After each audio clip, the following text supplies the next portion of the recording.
Hi guys! Kumusta kayo? Ituturo ko sa inyo kung paano gumawa ng masarap at simpleng pansit na pwede ninyong ihain sa pamilya o kahit sa espesyal na okasyon.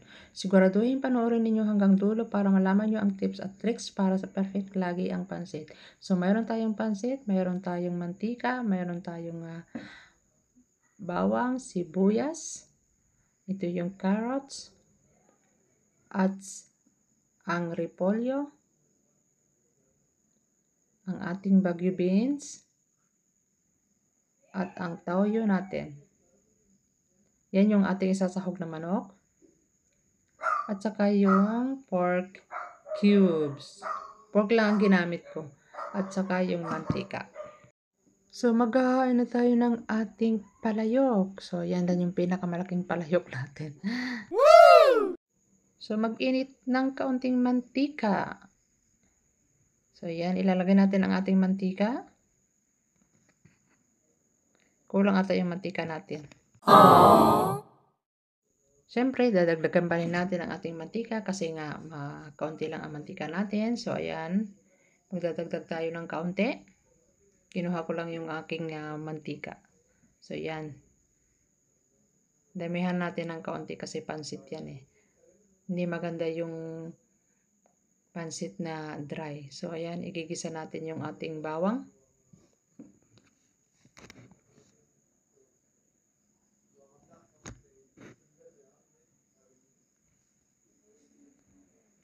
Gisa-gisa, halo-halo lang muna tayo.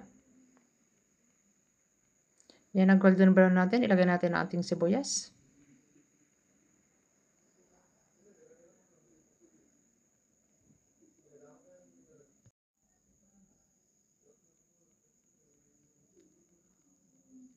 Idagdag ang manok o kaya pwede rin ang hipon. Optional din yan. Pero mas masarap talaga ang hipon, di ba? Lutuin hanggang mag-golden brown siya.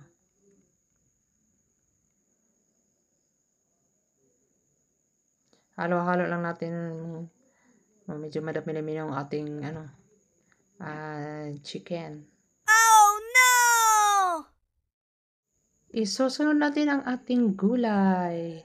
Kagaya ng beans. Beans ang inuna natin kasi medyo matigas-tigas yan.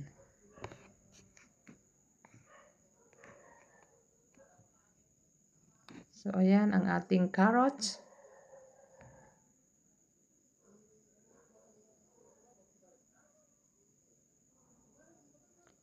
Ang nor cubes. Ilalagay din natin para maging malinamnam ang ating gulay. Ang isusunod natin ang ating toyo. Mamaya ng konti ang ating repolyo kasi nga ang repolyo natin ay medyo kailangan half cook lang. So, ilalagay natin yun sa huli. So, lalagyan natin pamienta. Gusto nyo mga magic sarap, lagyan nyo na. Kung ayaw nyo ng magic sarap, wag. Halo-haloin lang muna natin hanggang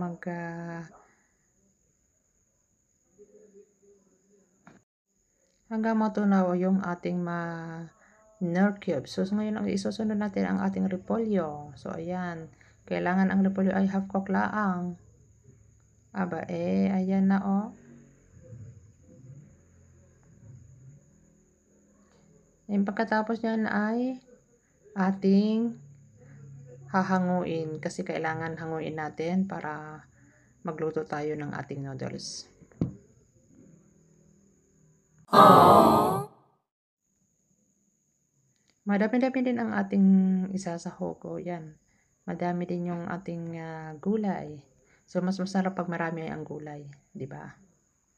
So, ngayon, lalagay natin yung mainit na tubig na pinakuluan natin kanina. Kasi mas maganda talaga pag nagpakulo ka ng tubig para madaling maluto yung ating pansit.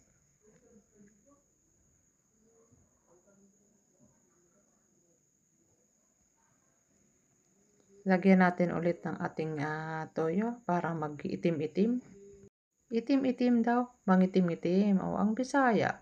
Bisaya good, oy. Ilocano ako, hindi Bisaya. So, ayan na. Pakulaan muna natin. Lalagyan pa pala ng ating pamienta.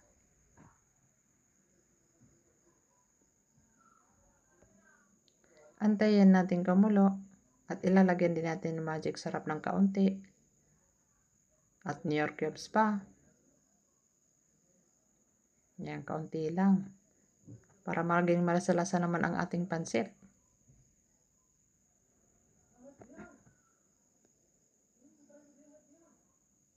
Isusunod na natin ang ating, yan ang ating pansit. Ay, ayan, ayan, handa na ang ating masarap na simpleng pansit. Sana nag-i-enjoy kayo sa video. Huwag kalimutan i-like, mag-comment at mag-subscribe para sa mas marami pang masarap na recipe.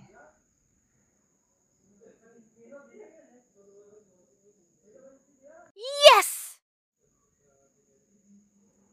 Uy, Kobe, nagugutom na, nag-aantay na yung aking dog. So, ayan, haluin muna natin ng halo-halo lang.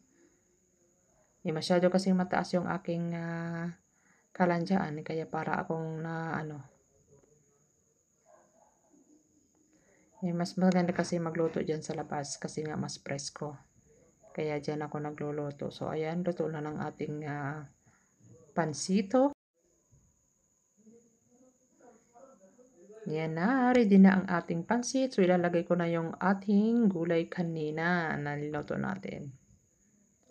So, dyan lang, itap-tap lang natin. Mamimigay na tayo sa mga kapitbahay ngayon.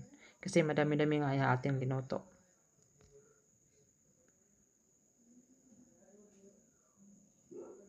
Ready to eat na. Salamat sa panonood at kita-kits sa susunod na video. Ayan na ang ating pansit. Smile nga naman dyan.